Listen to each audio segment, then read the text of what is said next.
What's up, football fans? Lindsay, Rhodes, and Sam Bruchhaus with you with the SumerSports show, and so much to talk about today. We've got our playoff brackets are set, and I'm ready to kick things off this weekend with some very interesting games. Sammy, by the way, has a at least one pretty interesting take on those games, and we'll get to that in just a bit. First, though, also some big coaching news. This is a big week in terms of changes at the top of various NFL franchises, and for some franchises, the news is that there will be no changes at the top.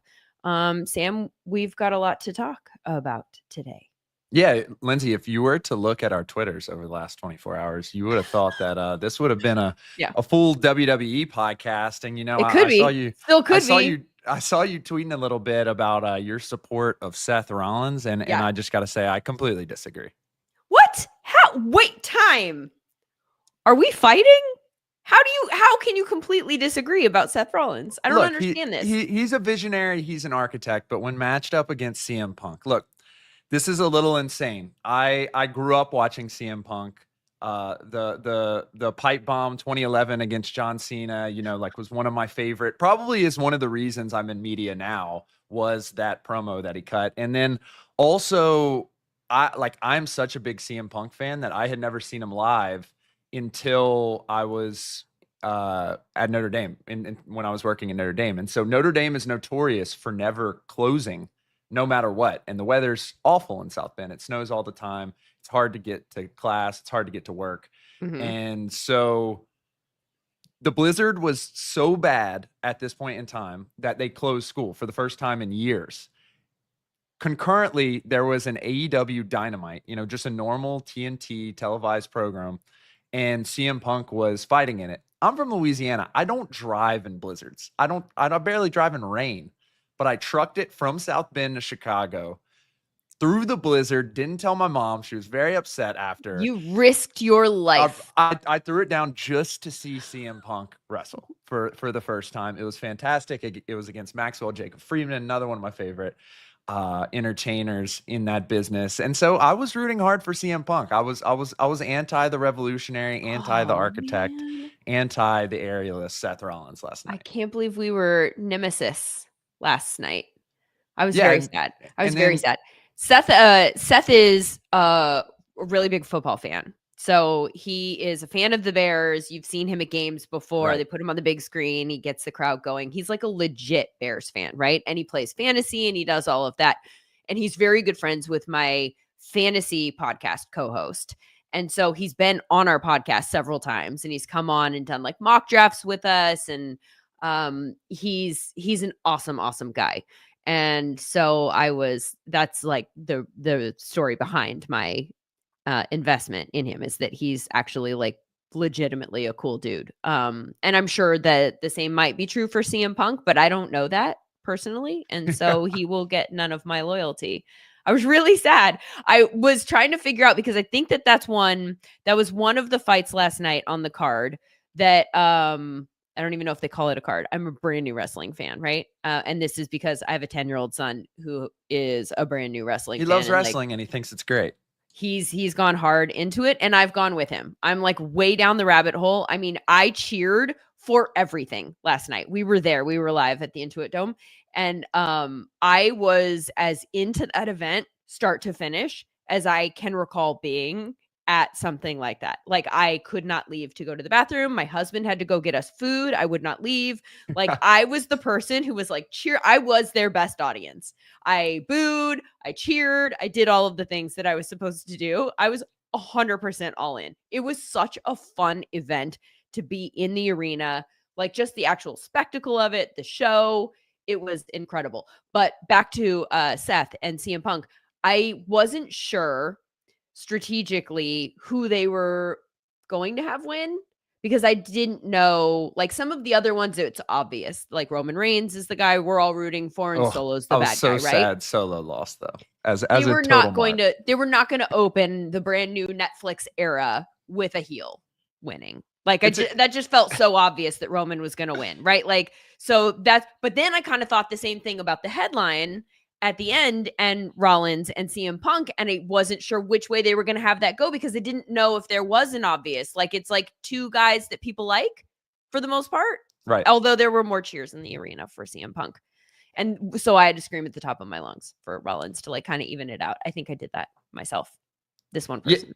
Yeah, I mean, Seth is awesome. The Monday Night Messiah, one of the hardest workers, probably in the sports industry, period. You know, I love him. I have a soft spot for CM Punk.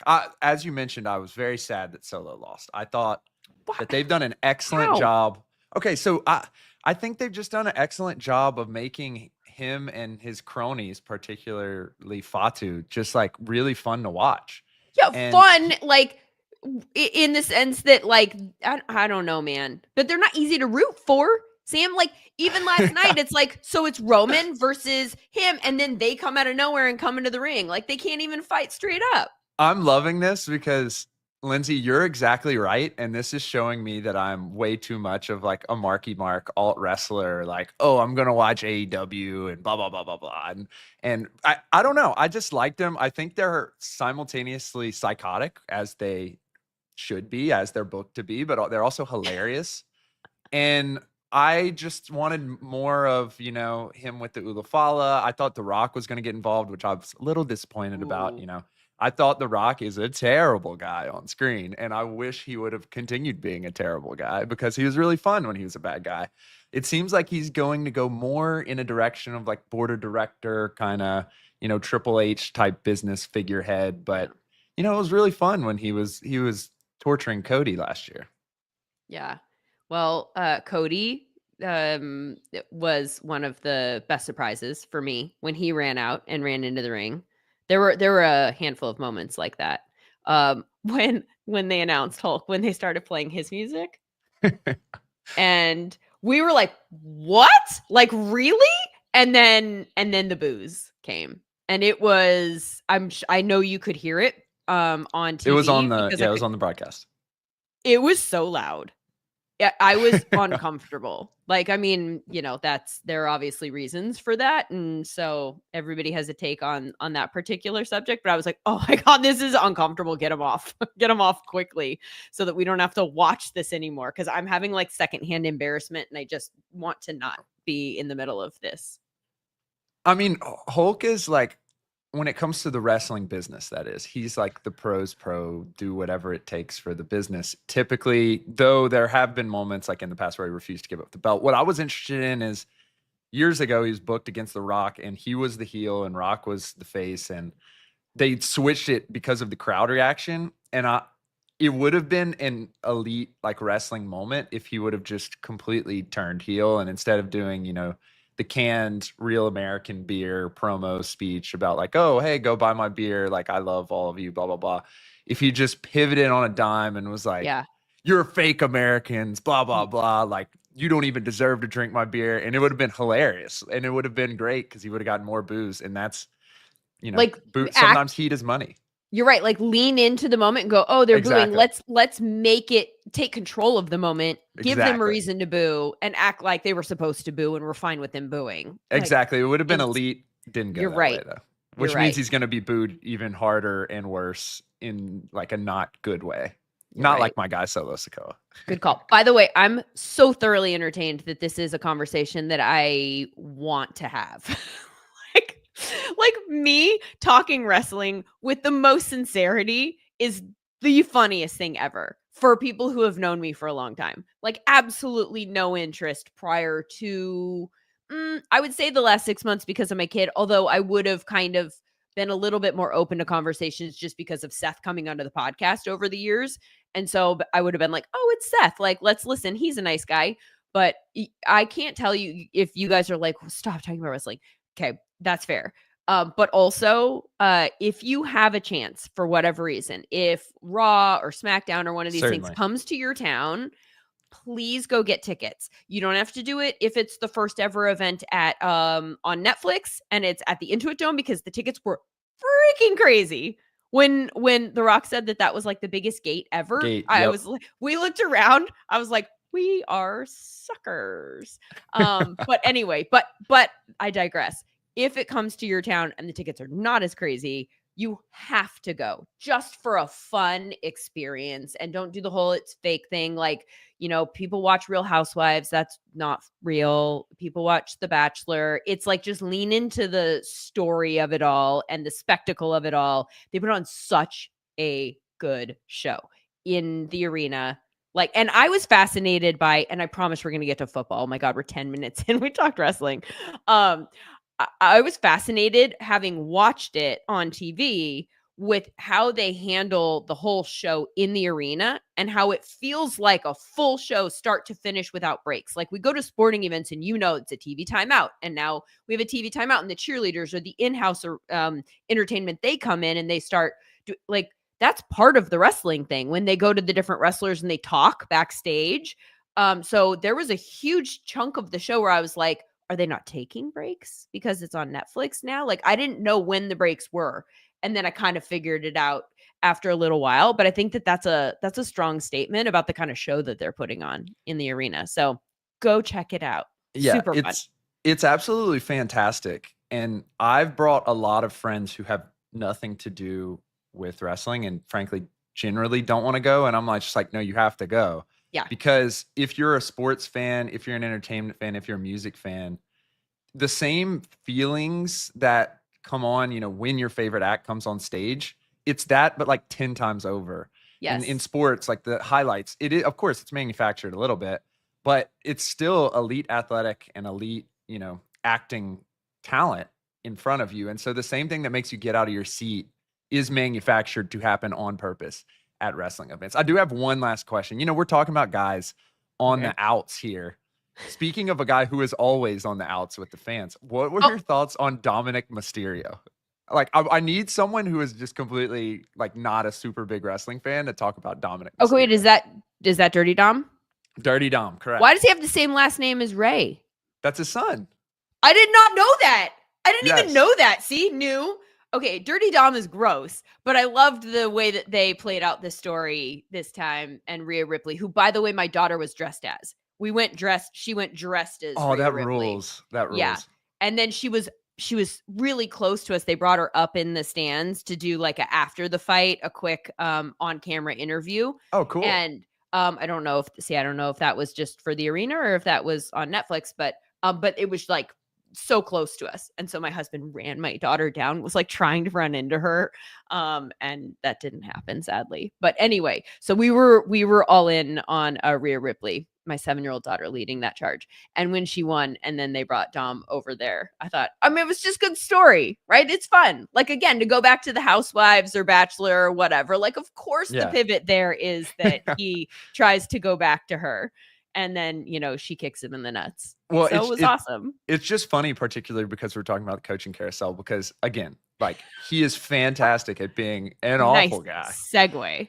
Yeah, but he is one of the few guys, another one is Solo Sikoa, who can just habitually lose, like quite literally, excuse my French, get kicked in the balls. That's what happened to him last night. And then he just gets bigger and badder and worse, and people boo him more. And he's more popular now as a result. And we'll see who happens. We'll talk about the coaching carousel here shortly. We'll see who kind of fails upward in the next couple cycles here. I am loving this segue to this. Will the Bears hire Mike McCarthy? Oh boy. Okay. So as of right now, we are looking at 5 head coaching vacancies. Is that correct? I've got the Bears, Jets, Saints, Jaguars, Patriots. Am I missing any? I believe that's correct. Yes. Okay. And then we have a few where they've been announced that they're going to stick around, and that's Mike McDaniel in Miami, and that is Brian Daboll in New York, and that is Shane Steichen in Indianapolis. We're waiting to hear about the Cowboys. We are waiting on the Raiders. Are there any others that you can think of that are like on the fence that you think could come out in the next couple of days? I think that seems like it will be it. I think all of these playoff teams have pretty set head coaches that are like pretty well liked and pretty well respected. I think the only one that may be questionable, but I don't think anything happens to him, was Todd Bowles in Tampa Bay, just because technically they have not been a team that's solidly over 500 in the last couple of years. They also have Liam Cohen on staff, but I don't think anything's happening to them. And then, as always, hoopla with Nick Sirianni. I don't think anything's going to happen to him either. But if he keeps yelling at the fans and the players keep fighting each other, who knows? I guess weird things could happen there that would kind of make sense under the circumstances. The Todd Bowles thing and the Bucks thing. I mean, if that last pass attempt to Mike Evans had not gone the way that it had gone, I think that we would definitely be having conversations about Todd Bowles. That was the most interesting kind of gamble that I can recall a coach taking in that type of a situation in recent memory. I thought it was fascinating because it's so now we have hindsight, and the fact that they threw in that situation and they got Mike Evans his 1,000 yards and they got him his $3 million and the whole sideline erupted and went crazy. You can totally see how there's a lot to be gained from that decision for the Bucks in terms of momentum and like bringing the team together and kind of a feel good thing to head into the offseason. And also, I think there's a lot to be said for when coaches make decisions like that it sends a message to the players that they care about them. And so I think that there's a lot of intangible value attached to that. But if it had not worked with what was on the line in that moment, and you are borderline to make the playoffs and you've got it wrapped up, and then you kind of risk it in order to get that done. I thought that moment was my favorite moment of the weekend, and also just the most fascinating. Like, it had so many layers to it. I think they were at some like 95% win probability before that play. I mean, 5%. But that's because that they're going to kneel it out. Exactly. Right? Like, no. Yeah. Because exactly. you know that no one's going to throw in that situation. That's what the 5% is. And then they were just like, let's take this 5 and let's roll the dice. Right. And, it's tough in that situation if you're the Saints because, like, you have a 5% chance of winning. Again, given, everything that's happened in the past. And so you want to play solid defense all around the board because you don't want to score. But at the same time, like, you have a guy like going for a generational record, and then you have to play solid defense. And so a lot of people were like, oh, why didn't they just put 3 guys on Mike Evans? Mike Evans is hated by the Saints fans, and Marshawn Lattimore had gotten him and stuff. I'm like, no, you have to play good defense because if Mike Evans is covered and you leave a guy wide open, they're going to hit him and they're going to score. The game's going to be over. So it's like there's so many factors on both of the sides. One thing I will say about Todd Bowles is it's very interesting to see because, we're in a situation now where people want to hire offensive coordinator head coaches. And there's a belief from time to time that the offense coordinator could be more important than the head coach in any given situation, particularly if you have a set quarterback. He now has had 3 offensive coordinators that have gotten head coaching interviews pretty immediately on their merits. So like Byron Leftwich, for years was getting offense coordinator. He was the offense coordinator in Tampa. He was getting head coaching interviews. Then they move on from him. They go to Canales, who's now the head coach in Carolina. And now crushing. Crushing. Yeah, I thought they did a fantastic job last week. Bryce looks great. Yeah. We have a pretty good codex, a pretty good story showing that Bryce actually may be a good player moving forward as well, despite the question marks, with the record this year and stuff like that. And then finally, Liam Cohen now, who will almost certainly get several head coaching interviews when and if the Tampa Bay exits the playoffs. And so it brings up a question of like, is Todd Bowles just good at hiring offense coordinators, good at identifying what he needs, and good at, kind of turning the keys over to his players, Mike Evans, Baker Mayfield. They now have 2 excellent tackles in Gedeke and Tristan Wirfs, running back Bucky Irving. They have a great system for the offense. And maybe that's just a skill of his as a head coach, is building out a staff. And I wanted to talk about those types of intangibles that go with being a head coach too, that are harder for us to track. Like you posing that as a question, I don't know that there's an answer for that. Maybe people who are closer to the situation could be like, yeah, like the way he can identify and then communicate with those people, brings out the best, or, gives them autonomy or whatever it is. There are probably people who could answer this question better than we can. But I think that there are things that are so important when identifying head coaches that go beyond their ability to be even good coordinators. And I think that that's an interesting conversation at this time of year every year. Like, we're talking about obviously guys like Ben Johnson and Liam Cohen, but even Aaron Glenn, some of these guys. History tells us that some of these very good coordinators are not going to be good head coaches. And in my opinion, the two are totally different jobs with different qualifications. Like, yes, you have to understand football. You have to be good at the X's and O's. You have to know how to utilize assets to the best of their ability, all of this stuff. But there's a leadership component that is totally outside that. It is a completely different subset of skills that and we have a laundry list of examples of people who are really good coordinators that just aren't good head coaches. And then you've got guys, I think this year, that have really helped at least me put my finger on that intangible that is really important. And that is Dan Campbell and Kevin O'Connell. And I think that they clearly know how to coach, right? From a football standpoint. And that's priority number one. And that question has to be answered. But then in addition to that, I think that they're the gold standards for what we're looking for moving forward in terms of their ability to really just galvanize a locker room.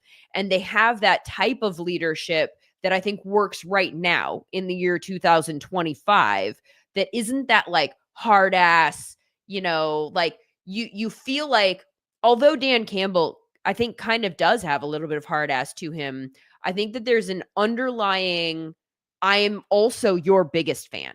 Right. That goes along with his approach. And so I think that as a blanket must be present in order to be an effective leader. I think currently, in modern NFL. And I think that that's another thing that is hard to evaluate when you're looking at coordinators, and also even some of the other head coaching candidates out there that I think come from different trees where maybe that's not a priority. I think is an interesting way to look at this coaching cycle. Right. And we think about coordinators in a management role just because you have quarterback coaches and running back coaches and other position room coaches. But in terms of the evaluation, a coordinator has to be an executor. You are the one calling the plays. You're the one making that decision for the most part. Guys like KOC, obviously a little bit different. He's calling the plays up in Minnesota. So you're graded on the merits truly of what is your EPA per play? Where do you rank as a passing offense?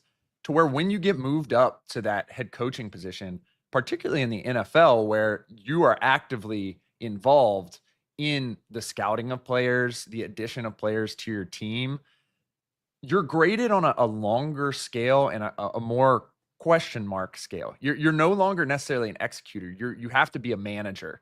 And I think that's where guys like Dan Campbell and even guys like Sean Payton, who, are pretty technical in their knowledge of offense and their calling of the plays, but their ability to build out a full scale team in different contexts and over time is what separates them from even a Mike McDaniel right now, where it looks like Mike McDaniel can put together a great offense around Tua Tagovailoa, but if that context changes at any point in time, there's really some question marks there. Yeah, which brings us to a sidebar conversation about Tyreek Hill and the fact that he wants out. And I'm really fascinated by this. I know this is a divergence from the coaching carousel conversation that we really want to focus on primarily today. But the fact that he came out the second the season was over, and in the way that he did, sort of broached the subject of leaving kind of all by himself. I listened to the whole interview and it was like nobody was asking him, and it kind of felt like he just wanted someone to ask him, and then it became clear that nobody was going to ask him, and so we had to find a way to weave in his big statement about wanting out into an answer that actually wasn't related to that. He's an interesting guy because he's had a down year this year. And how much of that just has to do with the fact that, the quarterback play was kind of all over the place and Tua was going in and out of the lineup. But even when Tua was in the lineup, he didn't necessarily click with him. And so then there was a conversation about him needing to practice more to get on the same page with him. Anyway, this is a long-winded way of saying all things taken into consideration, his past talent, the just off the field distractions, I think that he has consistently brought to the table this past year at the very least, and then what we saw from him on the field this year. I'm really curious about if they do go ahead and trade him and let him go elsewhere, what the interest will be in his services at this point. I think just to evaluate the off-field stuff a little bit, I think the police issue that he had earlier in the year, which seemed like a big misunderstanding between him and the police. His agent got involved. The team got involved. He claimed that there was an injury involved from it. I'm sure a lawsuit would be coming down the pipe from that as well. I think that kind of affected him a lot more than we expected. Pure speculation there. And I wonder if that's not like him wanting to get out of Miami just period, because that actually did affect him a lot.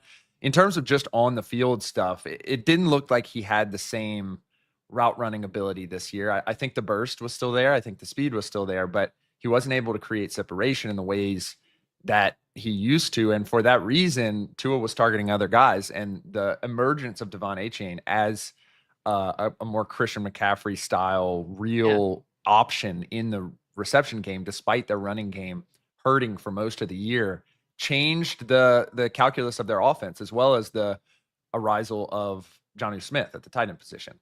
And so I'm interested in what is next for him. I think it'd be very interesting to get him back in a Chiefs uniform. I think the Steelers could be a good fit for him as well. There's many AFC teams. There were times in the last 2-3 years where I thought to myself that Tyreek Hill is the best wide receiver that has ever existed. When he's able to get 10, 20 yards of separation, put up 1,000 to 1,200 yards a year after year, massive games. And it just fell off a cliff this year. Yeah. Yeah. And to be clear, and I know that you weren't implying that this is what I was talking about.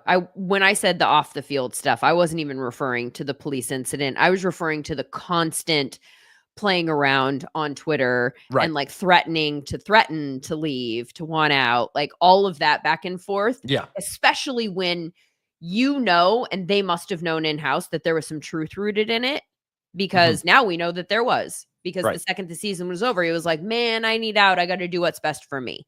Like, I just think that there's an element to him and the way he approaches like a little bit of adversity instead of like leading. I think that there are some people in the NFL that are going to look at this and go, what? Like, why?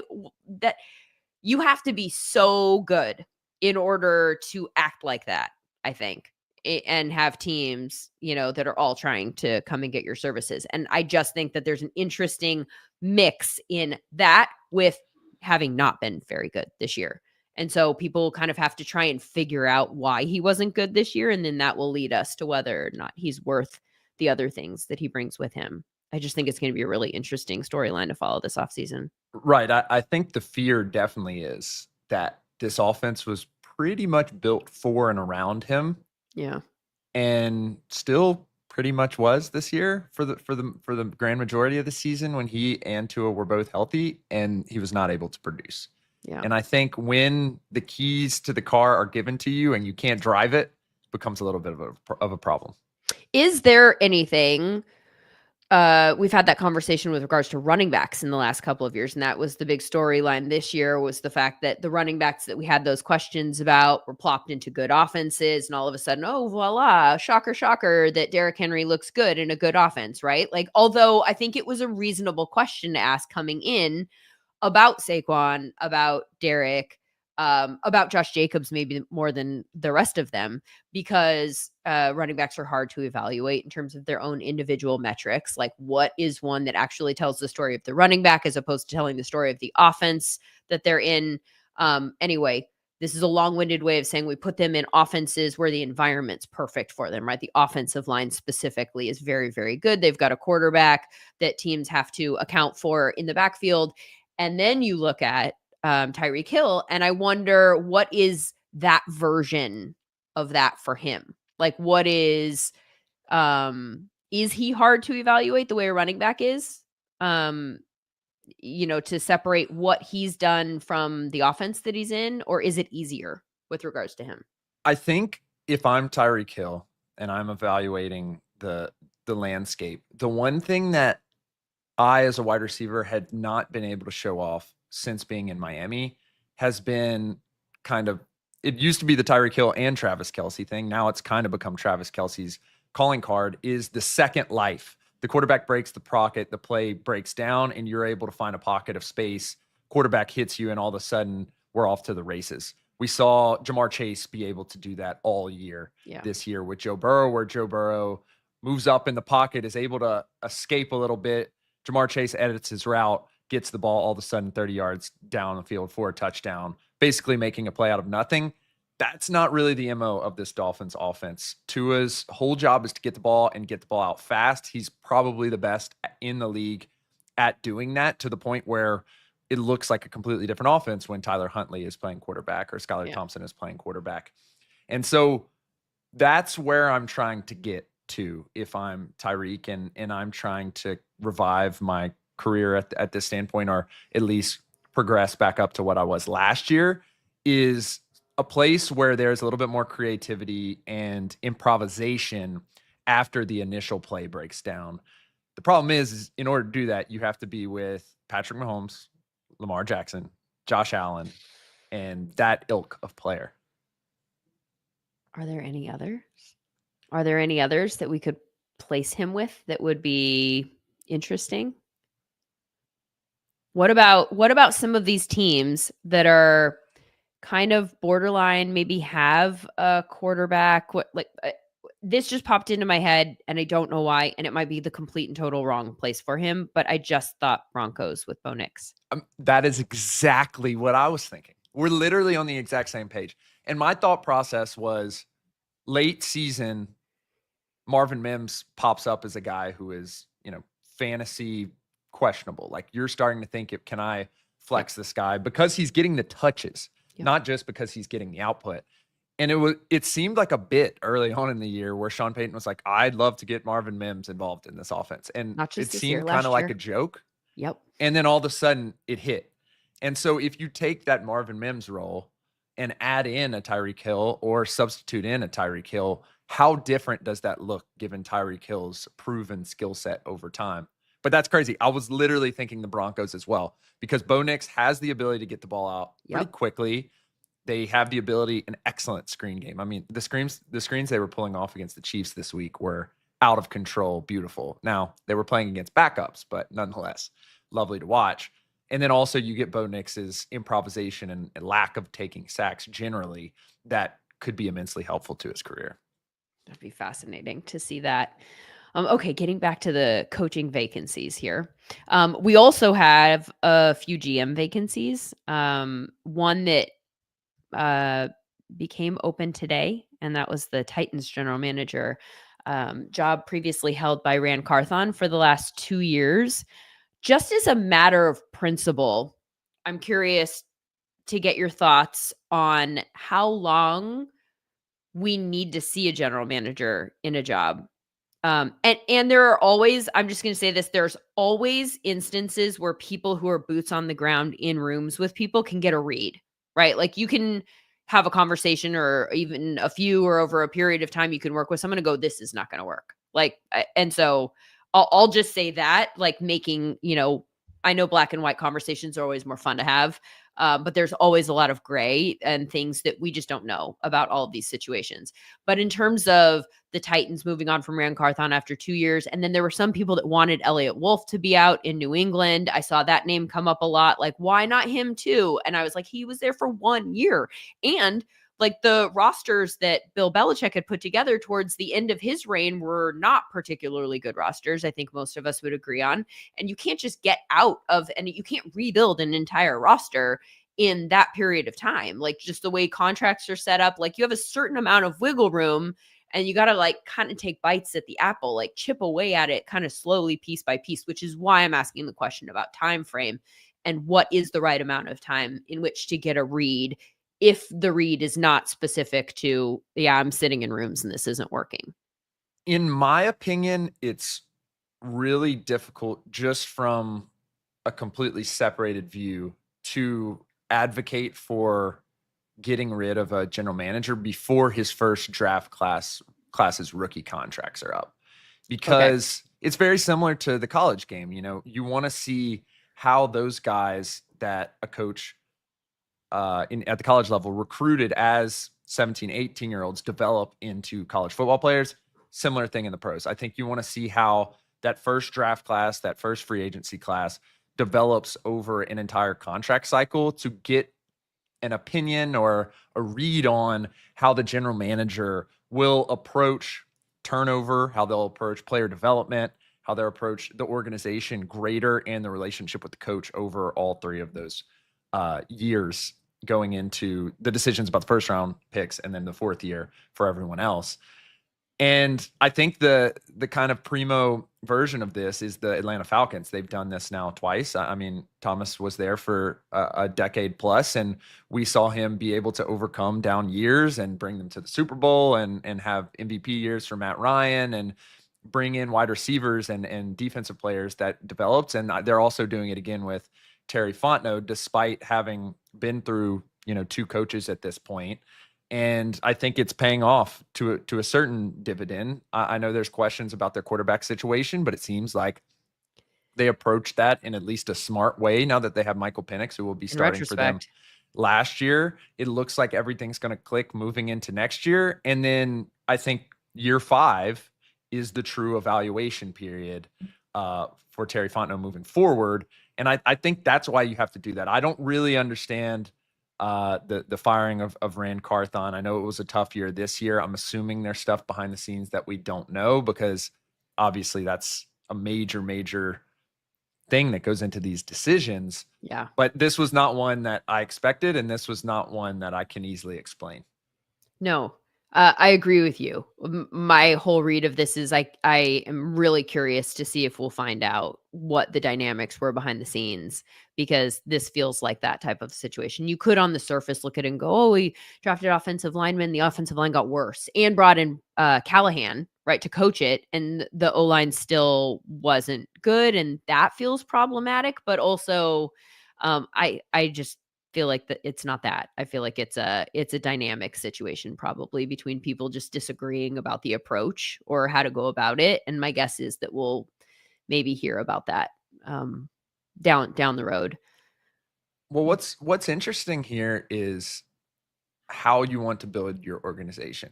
And we're seeing this also in Jacksonville, where Shad Khan seems to be implying that he wants to build a head coach-led organization at this point. And really, that's what the comments that he made were basically as if like the head coach is going to be the guy, and then the general manager is going to be something. I think there was even an allusion that perhaps the head coach at some point could pick his general manager, which is a little interesting considering they kept Balky there. But at the end of the day, like, are you building a more basketball, baseball styled organization where the chief executive really is the general manager? Are you building something where the general manager, the head coach are at the same level and you're separating the powers from on field and off field? Or are you building something kind of like the Saints were for years, where Sean Payton is, the lead in charge and everyone else follows his vision? And now that's kind of changed. Mickey Loomis has been there for years and years, and they're following Mickey Loomis's vision a little bit more. But Mickey Loomis himself has said on one of Thomas's podcasts years ago that the head coach kind of has to be the leader, especially during the season. And I think maybe that's what the Titans are trying to do. I could understand if there was some incongruency there why they would make that move year 2. But I think that's a question that a lot of these teams are going to have to answer. Yeah, I mean, the obvious answer is that in a perfect world, they're on the same page. Exactly. And so there doesn't have to be a split. It's like here's what our goal is. But barring that, then you have to give somebody a little bit more power. And to a degree, I kind of think that the coach does need to, like, if they're the ones that are going to have to work with the whole buy the groceries thing, right? Like if they're going to make the meal, then like they need to have a pretty strong statement in, the types of ingredients that they're getting. And it doesn't seem to make any sense if you're going to do the other way around. Like it doesn't need to be like completely lopsided, but if you're going to have a general manager that has all the power and they go, here you go, And then the coach is like, okay, I guess we're running this type of offense, or we'll do this type of defense schematically, or I don't know. That's an interesting one. The Titans have the number 1 pick. So you're gonna hand a new general manager paired with Brian Callahan the number 1 pick. We assume that will probably be a quarterback. They have a lot of draft capital. Do you assume that it's going to be, why'd you make that face? It has to be a quarterback, right? Well, they kind of forewent this the last time, they went ahead and picked Levis in the 2nd round. And so I'd be interested in how they approach this. I need you to expound upon that more. Like, what do you mean? You would be interested to see, are they going to not take a quarter? What are the other ways that they could do this? Because they need a quarterback. I think there's a real possibility that they could trade back and maybe try to. The problem is that like there's not a lot going on well with this team right now. They did spend a lot of money on defense. Jeffrey Simmons, I think, was one of the better players. They spent a lot of draft capital on L'Jarius Sneed. I'm just wondering if any of the quarterbacks this year, and maybe this is my own bias towards my scouting of them, are the answer for them, because Shador Sanders struggles with sacks, struggles with getting in trouble when he's pressured. That sounds a lot like Will Levis. Maybe they fall in love with Cam Ward. Maybe they fall in love with one of the other guys. But maybe you try to kick the bucket down to next year, take advantage of a desperate team, and you're in a situation like the Bears were this year, where you're drafting a guy that you feel substantially more comfortable about than the year prior. This is a conversation that is, I think, going to be a dominant one between now and the draft, because there are so many teams, and not just for the Titans. There are so many teams that in a perfect world, if it was a really strong quarterback draft, I think would be looking to draft quarterbacks, which is wild because there were so many last year that actually were looking and did. So it's kind of crazy to think that there are as many teams as have quarterback vacancies. And I think you're right. In a game of musical chairs, there are going to be a lot of teams that are kind of left out of the mix this year because the quarterback class just isn't that strong. But it'll be interesting to see how they all approach it in that regard.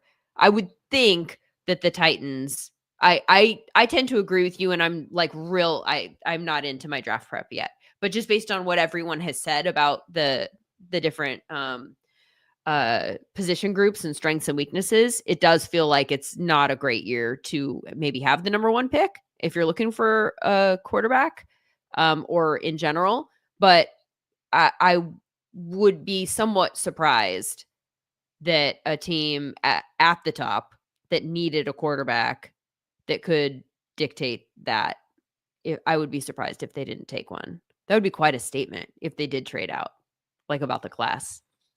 Certainly. And just judging by the statements that I've seen from the Titans, it looks like they're going super deep heavy into eval with the general manager, and that it's going to be a true, built out traditional scouting organization, blah, blah, blah, blah. I don't know how that will end up going. How is that different? It just means we're not going to hire an analytics guy? That's what I thought as well, because they brought in Ran, and at the time it seemed as if they were going away from, the old school Mike Vrabel way. And Ran was a scout for the Falcons, came up through the Rams scouting organization. And I was wondering the same thing, how that's different. It seems like perhaps they're looking for someone who can evaluate quarterbacks really well. It'll be interesting to see who they go with. This one is, I think, the biggest question marks all around. Don't really know where they're going from here of any of the openings currently. I'm looking for the quote. I have had a whole text back and forth about this. This particular job, what we'll be looking for is someone who has spent their career as a scout, is a top flight, top level evaluator who has spent the majority of their career projecting college players to the National Football League. They've had a major hand in setting the draft board, in preferably a consistent winning organization. You can see their fingerprints all over the roster. I literally read that and went, that's Ran. Right. Like that's his entire resume. Right. So you're just looking for a different Ran, or defining, or you're really, really hinging a lot on top level evaluator and what that means to you and how subjective that is. I don't know. It'll be interesting to see what they end up with there and then what they do with their picks. The Jets are also looking for a general manager and are interviewing everybody. The Jets' approach to this, I think, is fascinating because they're interviewing everybody for general manager, including, of course, our coworker, Thomas Dimitroff, who interviewed pretty early in the process. And then also for the head coaching position. It feels like they're just like there are different approaches that you could take to this. You could go, we have one, we're zeroing in, we're going to do that, maybe a couple more. Or we're going to, it feels like a fact-finding mission where at the very least what you get out of it, maybe even if it's somewhat wasting your time to a degree, you're getting a really good feel for what's out there in general and various thought processes. And maybe that just influences the organization. It feels like they might just be trying to find out the different ways that people think. I think if you're going to move on from both your head coach and your general manager mid-season, you might as well take advantage of that time. And the Jets certainly are taking advantage of that time. They're getting a view of a good mix of people from a good mix of backgrounds, folks from college scouting organizations, folks who have been in the league, been outside of the league, been in their organization, been outside of their organization. And so it's interesting to see how they're approaching it. I would consider this to be a fact-finding mission until after, teams start dropping from the playoffs, because I don't know. We'll see. I think the best fit for them is someone who can restore or build up a culture in the Jets universe, because it's just been so back and forth, and we're bad this year. We don't have a quarterback this year. We have Aaron Rodgers. Now we don't have Aaron Rodgers. He's talking about potentially retiring in his post-game interview. And you just need someone who can build a vision. And, you highlighted it, especially with the coach and with the owner, where everyone can be in lockstep and move forward. It's reminding me a lot of the New York Knicks. Years and years they were in this position where they were spending a lot and not spending a lot, and all of a sudden, they bring in some guys from CAA and Tom Thibodeau, and they have a clear, direct vision forward, become a good team in the same media market. I think that's the approach that they're trying to take right now, of trying to understand who is outside that can help, who is inside that can help, and how can we create a singular vision for everyone, from the water boy to the players all the way up to the ownership level, to push in the same direction. Speaking of New York and maybe spending a lot of money, I have some concerns about the Daboll Shane retention based on John Mara's press conference the other day, because it felt very clear that this was a short-term, 1 year, like this is not necessarily a vote of confidence. Mm-hmm. The tone of it was not particularly optimistic. And I think he even said, like, I wouldn't even say that I am optimistic. Like, this is just, we're going to give this one more shot. I have a fear. My first thought was that they're going to feel so pressured to get it done this year that there might be moves made that are not necessarily in the long-term best interest of the franchise. But like, what I'm getting at is that they might overspend in free agency. They might spend more money for players who aren't worth that amount of money, because they just desperately need those players to come, because they have to turn the roster in 1 year.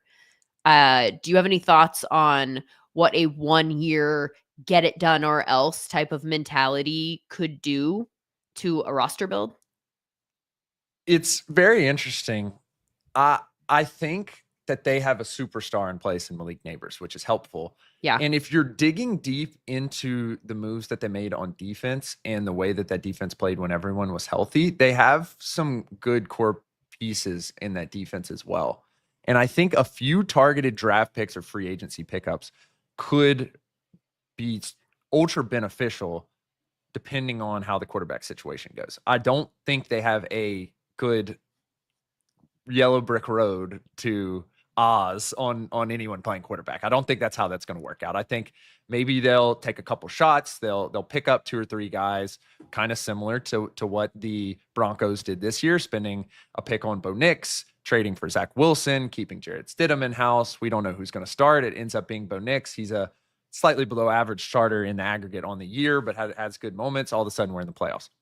I think that's their way to success. I think building around, Okereke, Dexter Lawrence, Brian Burns had a pretty good year this year as well. I think the focus should be interior offensive line, which we've seen a team that was really not good last year in the Panthers do that pretty successfully and build an above average run offense and allow Bryce Young to develop behind, and then build the secondary, which we've seen flip in years. Interestingly, this year, defensive EPA actually had a negative regression year over year. So, you can kind of flip a defense in a single year, particularly if you're able to build through the back end. And I think that's what you got to focus on. You got to focus on nailing the interior offensive line, adding maybe one other weapon, even though you feel good about Tyrone Tracy, you feel good about Malik Neighbors right now, and taking your shots at quarterback and hoping it works out. Yeah. What would you do at 3? It's so tough because if I think if I'm thinking from only a positional value perspective, and I think the Giants are in a unique position where I'd feel comfortable if they can rebuild the interior offensive line, of course, in a quarterback developing in their system, because you have Malik Neighbors who can sustain 15 to 20 targets a game, which is psychotic to say, but we've seen him do it in a year 1 and be successful doing it. And you also have a guy that you can hand the ball off to in Tyrone Tracy in year 2. So I don't want to say trade back. I don't want to go with the analyst position, but I think I'd be a lot more comfortable with them drafting a quarterback that they like, a Cam Ward or someone like that, than a team like the Titans. You think that quarterback's going to be there at 3? Travis Hunter is great, man. Travis Hunter's a generational player. I could certainly see him going 1 or 2, and I think there's a couple good offensive linemen that teams may be interested in if they're in that position. I don't know. This draft is a very interesting one. It seemed very straightforward last year in what was going to happen, in that there was going to be subset 1 of quarterbacks, then teams that didn't really need quarterbacks, then subset 2 of quarterbacks, and it ended up going that way. Just with Penix and Nix being a little higher than expected, but they ended up at least working out. I think you could call them a success, at least, a +1 in year 1. I think they all were. All of the rookie quarterbacks. Certainly. I mean, except for Caleb, weirdly. But that feels like it just has a huge asterisk right next to it. And so we'll come back to that one later, but just in terms of just what we saw this year, it kind of feels like they all might hit. Certainly. And there is an element here where it's like, is there a quarterback I can get via trade, or if someone's franchise tag can't reach a deal, can't reach an extension, like a Geno Smith, or I don't think this is going to happen at this point with Sam Darnold, even though we did see the downside of the Sam Darnold experience against the Lions. But if they're in a situation where they franchise tag him and they're fine with him on the tag, why don't I go trade for him there? We saw that with L'Jarius Sneed on the Chiefs, where they tagged him and then trade him to the Titans. I think they would have been fine going either way. I think they really wanted to trade him. But there's kind of a host of options here. And I'm very interested in the trend of quarterbacks. And I wrote an article about this last Wednesday I don't really know how this is going to turn in the next couple of years, because it seemed like going back to the mid 2000s, you have your elite quarterbacks and you have your quarterbacks that are going to turn over in 2 to 3 years, a lot of which are rookies. And it kind of seems like that's not necessarily the case anymore. Now you have guys like Sam Darnold, you have guys like Geno Smith, Baker Mayfield, that are these kind of retread quarterbacks that are able to reach success and able to reach the playoffs. And it looks like it's going to be pretty consistent. Perhaps that's improvement in coaching. Perhaps that's just, a lack of resources at any given point in time. Similar thing happened with Russell Wilson, even though that also seemed to take a downturn at the end of the season. And I think there's just more options at this point than just drafting a quarterback if you want to keep your job in a 1 year in a 1 year sample size, as it seems like the case is going to be for that Giants crew. See, I think that that's the most interesting parallel conversation, because one of the things that has come up this year is we've revisited, like you said, those quarterbacks like Sam Darnold and Geno, and the fact that, oh my gosh, over time, once they were able to develop some sort of experience and everything slowed down, and like, wow, they can capably play. Maybe we gave up on them too soon. Maybe they just needed a few other things to be different, and or time to develop. And so you've got the quarterback development storyline alongside Rand Carthon fired after 2 years, the Giants giving their guys 1 year, get it done, 1 year. Like, there are so many stories that we could point to where the coaches and general managers do not have time, and are continuing to not have time, and there is no patience. And that's a separate conversation about whether or not that's okay or not. But as long as that continues to be the case, we're not going to change our course when it comes to, giving Sam Darnold more time, the future Sam Darnolds or the future Geno Smiths, or you're going to continue to see guys potentially pop up just later somewhere else, because the two just don't go together. So the quarterback development thing is, I think, going to continue to be an issue that we're just not going to be able to find an answer for.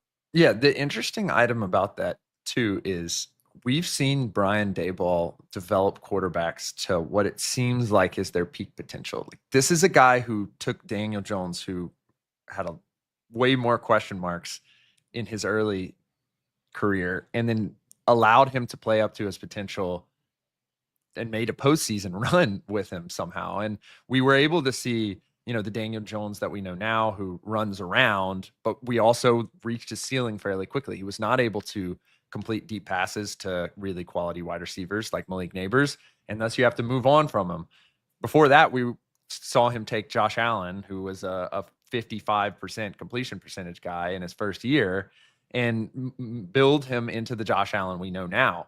And so I think keeping the brain trust in-house is more of a Daboll vote of confidence, in that maybe we can get a quarterback, whether retread or rookie, in here, and Daboll has shown an ability to build these guys up over time. I think it's more of a vote of trust in him and his ability to do that, even going back to like Alabama, versus, we're going to keep this moving to a certain degree. Which head coaching vacancy do you think the people who are looking for jobs will think is the most attractive? I don't think you can look at any pre-draft evaluations and the fact that Caleb Williams had a very strange, weird year. I mean, how many comeback, drives to set up a victory did Caleb Williams have that just immediately went south as soon as he was pulled off the field and the field goal team was put on? I think that has to be number one. If you have a consensus number one quarterback with a defense that had shown some fight throughout the year, you're able to get the good coaching staff in. You saw what Bryce Young was able to do in year two. I think that has to be the best one. I think that anyone who believes in a quarterback-centric league has to ID the Bears as the number one job. And then if what Shad Khan is said to be believed, if I'm a Ben Johnson who is really picky and wants a lot of control over what his situation is going to look like, the Jaguars are also interesting because they also have a number one quarterback who seems to have all the tools, and the film folks love, even when the analytics don't really back it up. And we've seen regress a little bit under Doug Peterson. If you think you can pick him back up and turn him back into a player who received minimal but some MVP votes, that's also a really interesting landing spot where you can have a lot of control as well. I mean, and BTJ hit. Like we talked about Malik Neighbors and the fact that you have somebody that you can work with there. The same is true in Jacksonville with Brian Thomas Jr. Second half of the season really came on very, very strong. What about the Patriots, who have a ton of money and a rookie quarterback that I think we're excited about the future? They don't have a lot more outside that, though. But like I mentioned, they've got a lot of money, got a lot of draft capital. So if you go in there, you could look at this and say, they've had success before. So the organization is one that obviously has established, like, Robert Kraft is an owner that you might be interested in working for. The fan base is all in. Like you've got kind of a structure in place for, like, you've seen them have success there before, and you have a quarterback, and you've got some assets to work with to try and build what you want it to look like.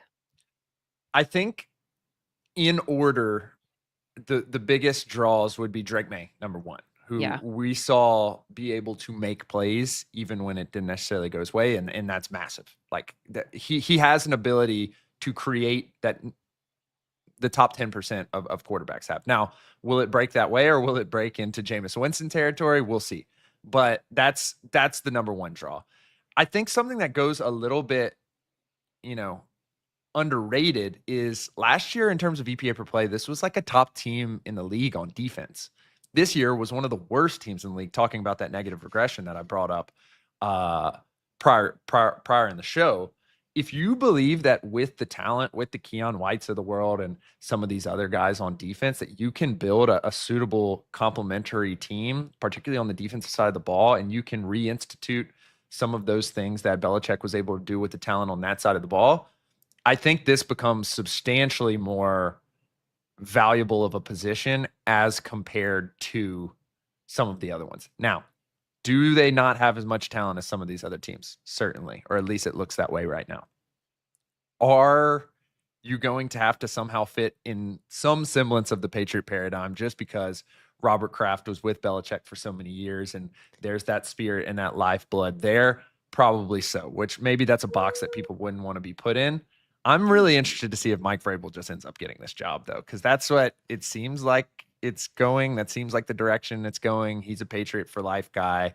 But I'd be interested in who they interview and or who is like truly interested in this job before I don't lean Vrabes for this one. For some reason, I'm not excited about them if Vrabes is the coach.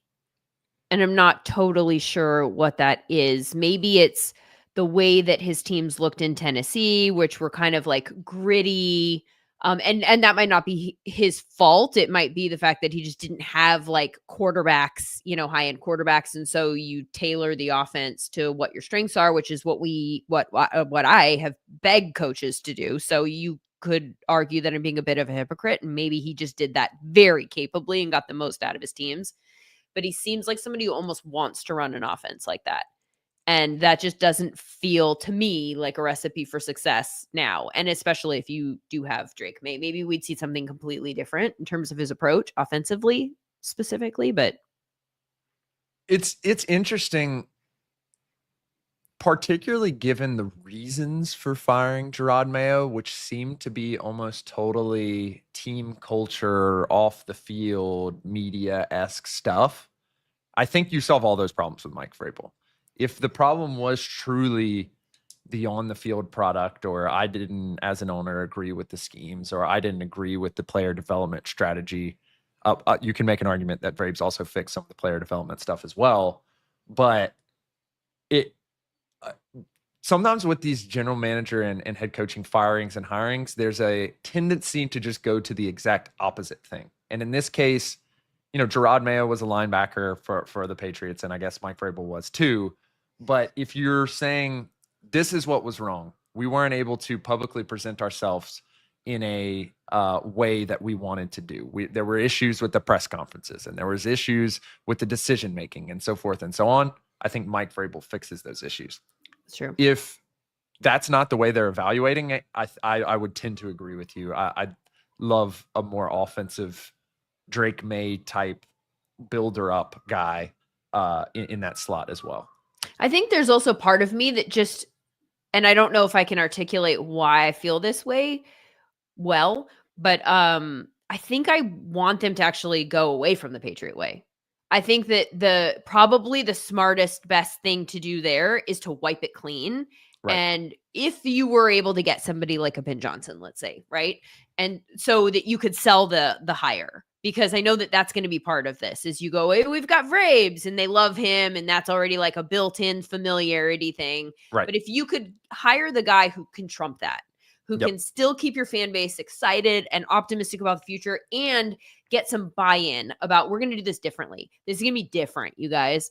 No more Patriot way. No more any of that. We're going to not modernize, because that makes it sound like what Belichick has been doing is not modern, but it also doesn't feel modern because it was just like the way of the world for a huge chunk of time. This is the way we do NFL football, right? And this is the gold standard. And it kind of feels like the best way to move off of that is not to try and redo that. It's to do something completely different.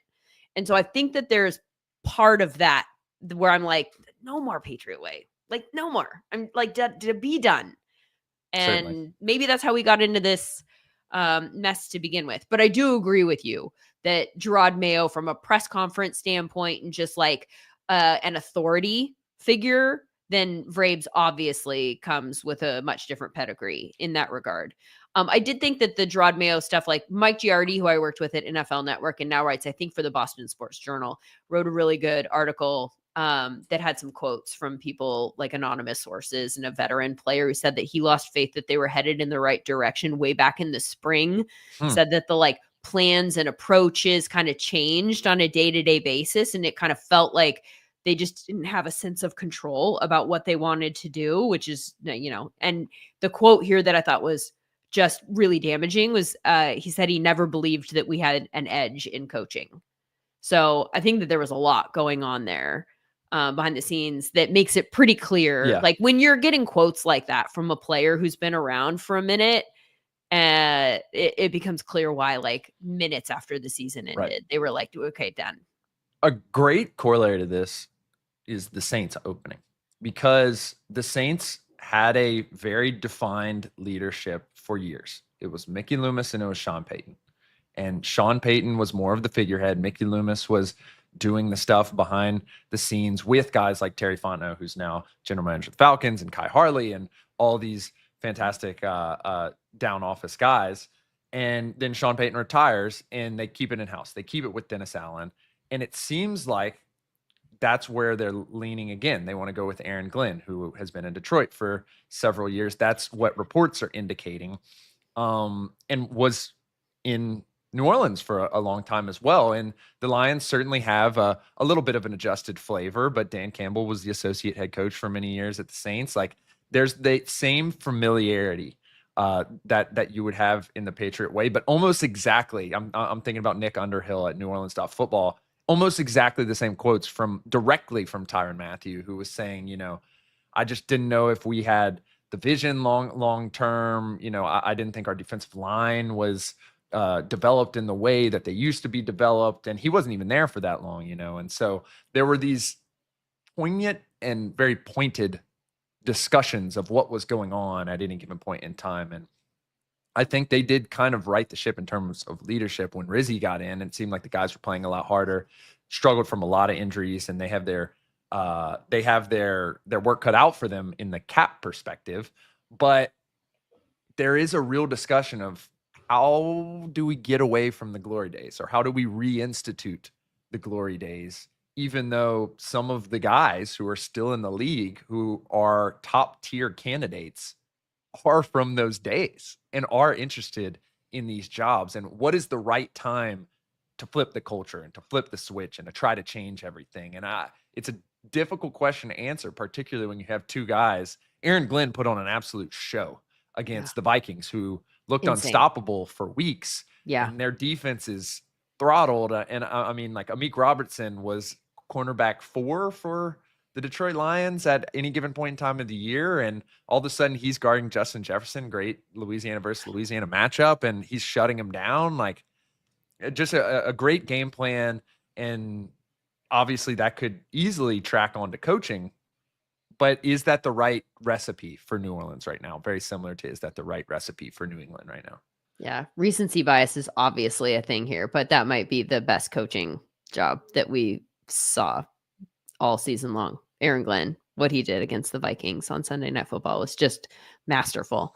I am thinking about the Lions as we're having this conversation, because we're placing Ben Johnson elsewhere, we're placing Aaron Glenn elsewhere. It feels like this might be the year that they lose both of them, if not one of them for sure. Like they're probably not going to get lucky and have them, spurn head coaching opportunities again.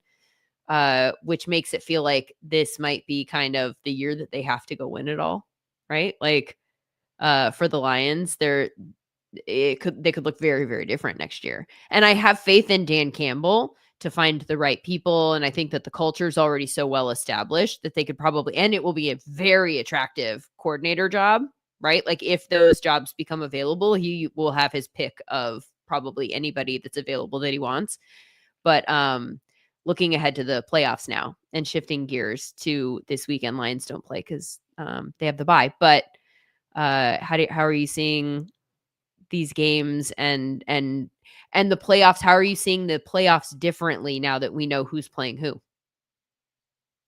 It's really difficult to not go chalk here, to just go with the higher seed, especially given how this year has played out, in that there wasn't a ton of question marks going into the season of who was going to make the playoffs. It was either the Falcons or the Bucks, who I viewed as similar teams. I thought the Falcons I thought the Bucks were better than the Falcons, but I thought that the Falcons had something new with Michael Penix. Yep. And there was really no question marks in the AFC except for seeding, other than, the Bengals had a hot shot to get in, but very long odds.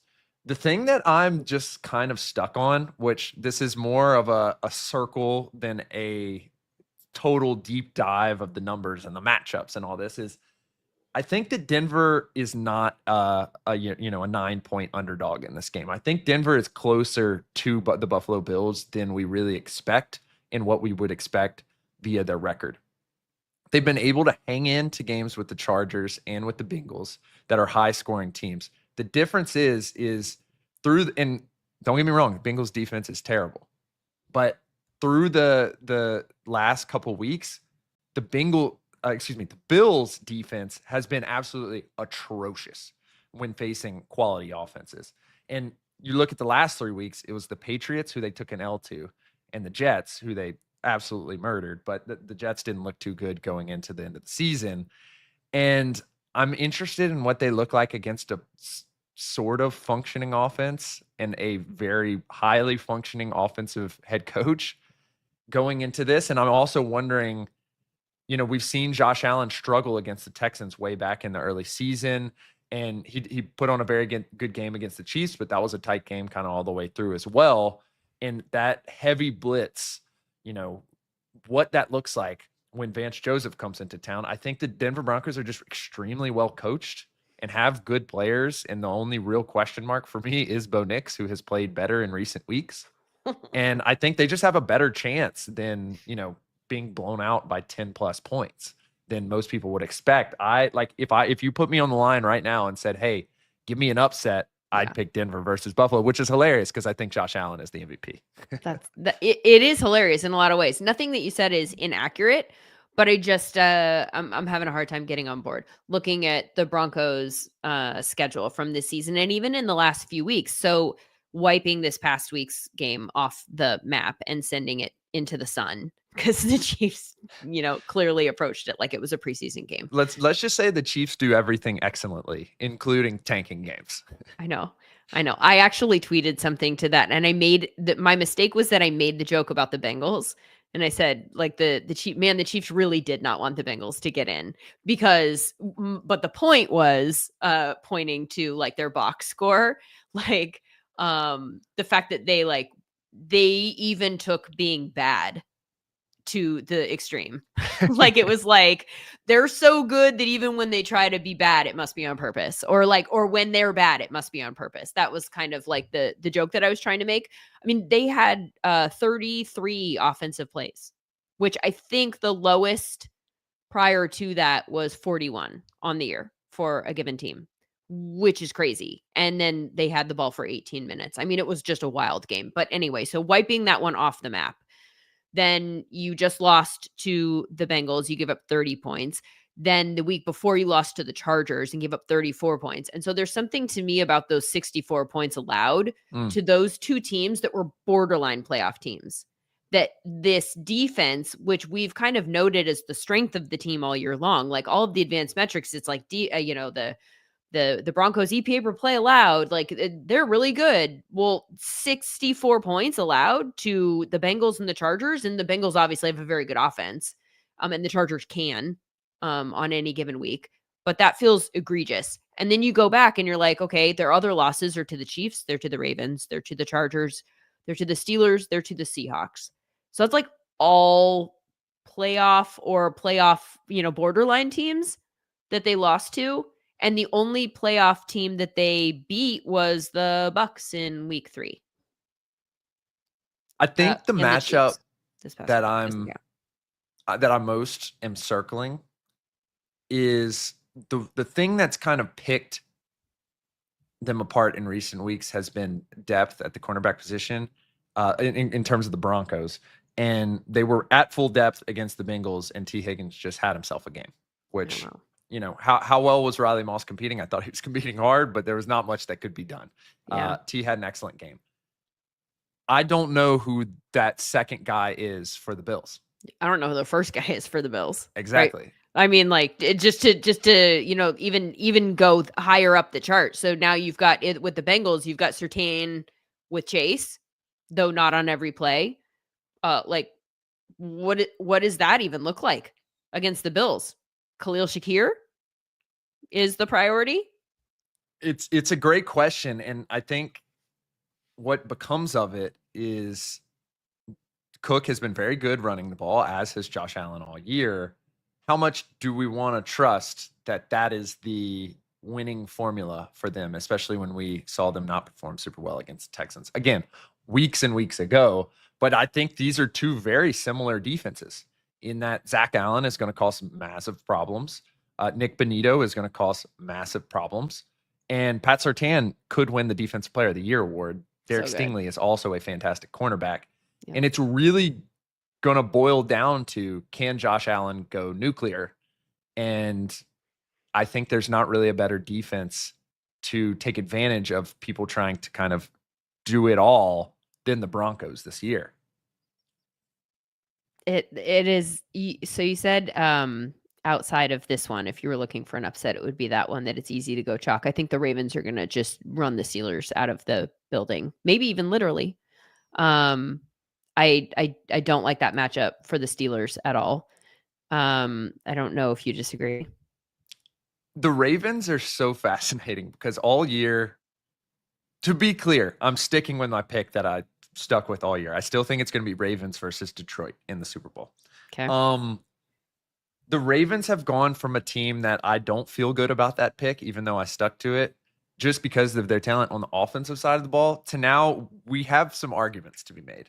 We already know the offensive side of the ball is good, but they legitimately in recent weeks, since they figured, I don't even know what they've done. I know they have been playing Hamilton a little bit more at the high safety position. They've been playing Marlon Humphrey a little bit more in the slot, but now they have an argument that Nate Wiggins is the best rookie cornerback. They have an argument that Marlon Humphrey is the best slot corner in the NFL. And they have an argument that Kyle Hamilton is the best safety in the NFL. Roquan is one of the better linebackers. He's had a down year this year. He's played better in recent weeks. And Nnamdi Madubuike is one of the best defensive tackles. All of a sudden, you have a defense that you thought was terrible.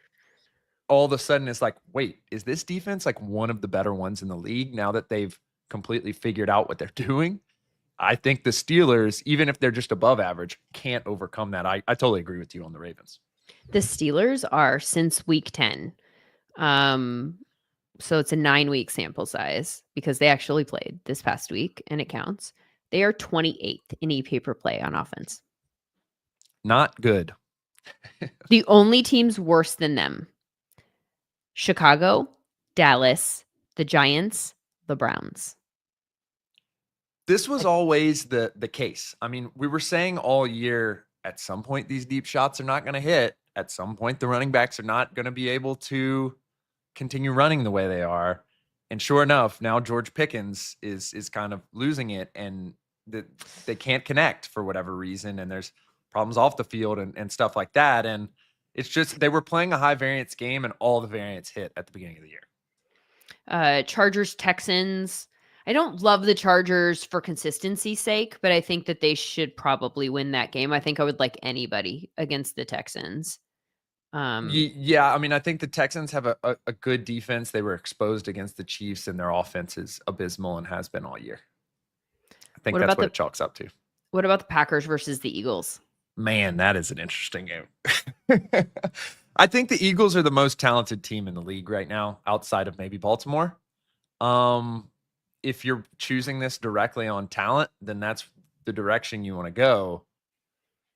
The Packers just are good, man. I mean, the Packers also have a bunch of good players. I just think the Eagles are more talented, and that's why that one was like, I feel most confident that Philly is going to win out of anyone out of these three. But I could see a direction where they don't win because the Packers are a very, very, very good team.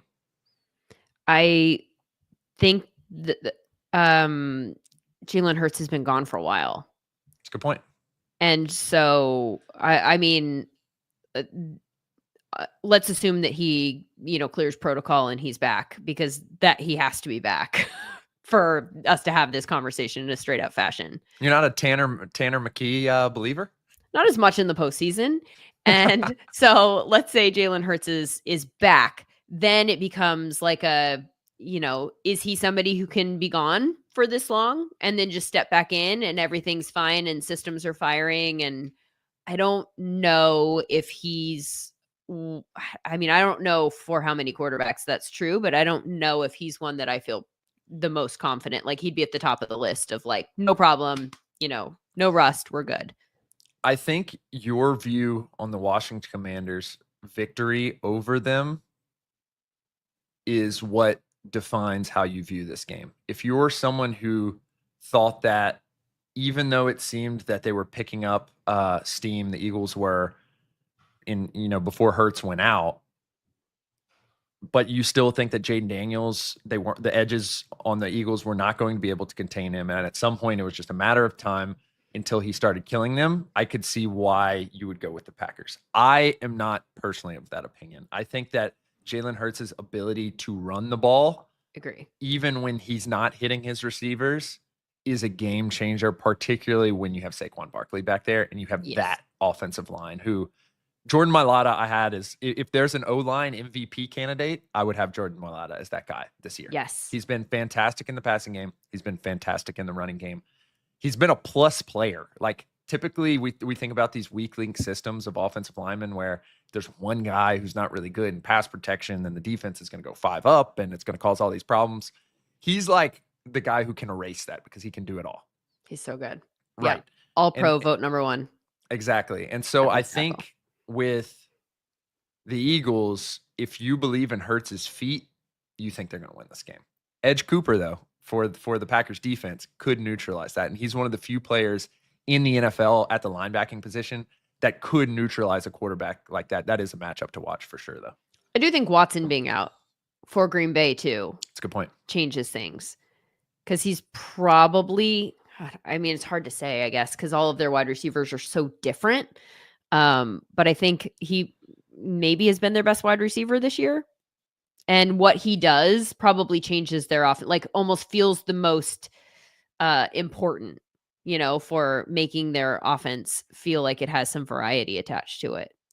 Yeah, this is a place where I was very wrong in the preseason. I thought we were going to continue to see development in the wide receiver room, particularly among Dobbs, Wicks, Reed, and then Watson was going to continue being the guy that he is if he could stay healthy. And they've just kind of been the same guys they were last year, where they're effective when the ball is placed on them properly. They're effective when the scheme is perfect. But there's not a guy who can separate themselves out of this bunch. And that could also lead to their detriment, particularly given the Eagles' ability to cover with Quinyon Mitchell and Darius Slay and Cooper DeJean. Oh, God, that's a really good group of defenders that you just mentioned there. It's a very talented team. This is all pushing me pretty heavily towards the Eagles. By the way, Packers, do you prioritize wide receiver in the draft if you're them? I think they need a target earner. I think that if you took what they already have to work with and you put a strong wide receiver 1 on that field, I feel like they have other guys that are really good, like 2s and 3s. Like they're really good in their specific ways, but they need someone out there that's just like a, 28% target share guy. Like, you got to feed the ball to, and then let these other guys do their thing when he's covered. Yeah, I certainly think this is probably cashing your chips here at the wide receiver position, particularly given that you probably trust Jordan Love at this point. It's time to go get him a wide receiver 1. I don't think we've seen these guys for 2 to 3 years across the board. Like, I don't think any of them is turning into a game breaker at this point. All right, 2 more games for this weekend to discuss real quick. I guess we can go there. Vikings Rams, which is the last game of the weekend on Monday night. We know who Dan Campbell thinks is going to win with his whole see in 2 weeks to Kevin O'Connell off the field on Sunday night. I think the Vikings are an excellent team. The problem is, and it's been the problem all year, and why the Rams have ended up being successful despite a slow start, is the pressure points that LA puts on you are literally the worst possible pressure points. Yeah. Like Byron Murphy is getting Pro Bowl votes. I frankly don't think he's been that fantastic this year. I think he's been covered up a lot by the scheme and a lot by the pressure that Van Ginkel and Greenard are able to get, and Ivan Pace as well. I think he's just going to be attacked mercilessly by Stafford and Puka and the rest of the Rams offense. And we were also able to see the Lions kind of push around the Vikes in the run game last week. The Rams currently have the availability to do that with Kyron Williams at the running back position, some of the guys that they've structured across the front. The question is will they be able to get on pressure on Matthew Stafford? I think that's a toss-up.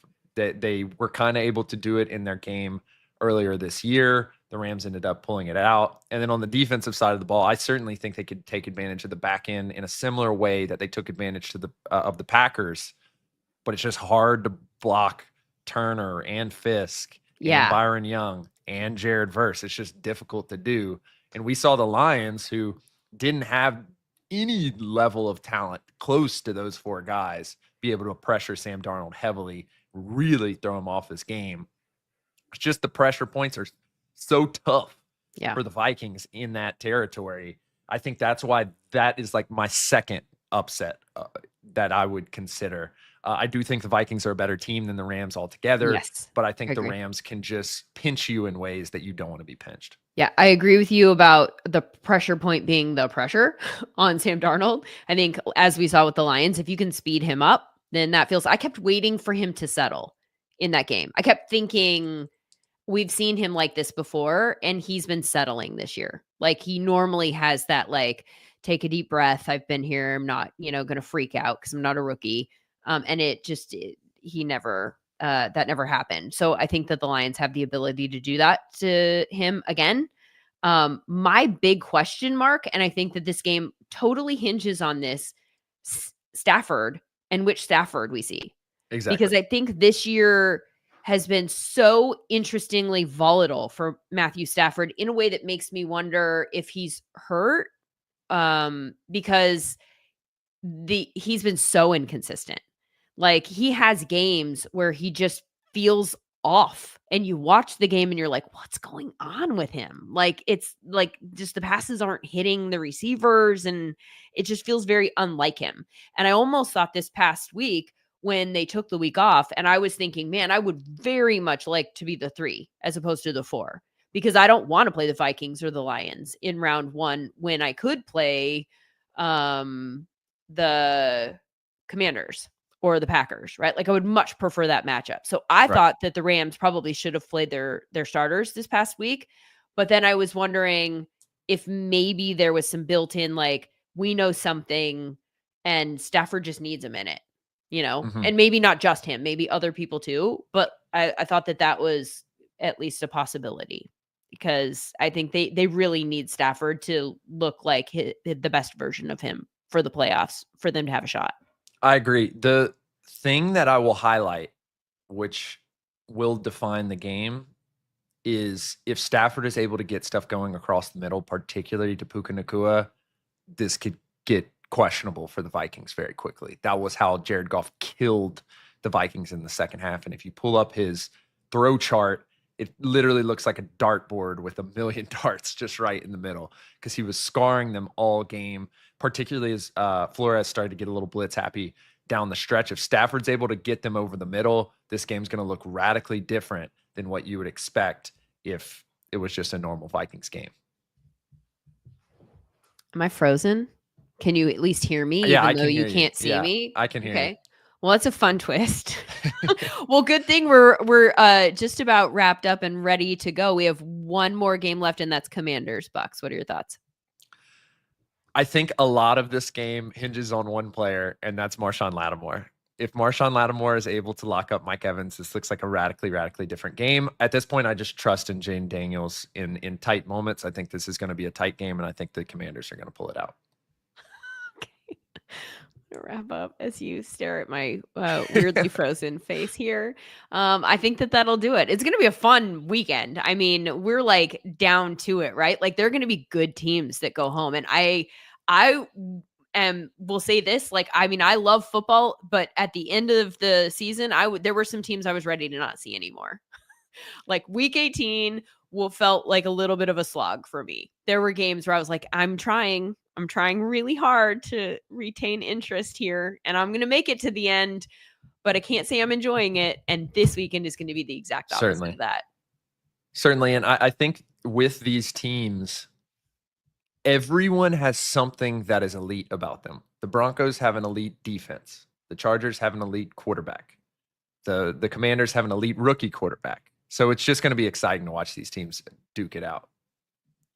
Sam Bruchhaus. I'm Lindsay Rhodes. This has been the SumerSports Show. We've got all pro content coming out soon.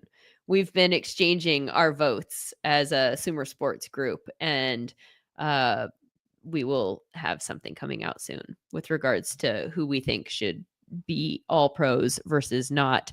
And spoiler alert, we're heavily split on the best quarterback. I think we need a tiebreaker vote at this point. So stay tuned. So that's coming up in the days ahead. And of course, we'll be back again next week with another episode of the SumerSports Show where my camera works. It's coming up next Tuesday. Have a good one, guys.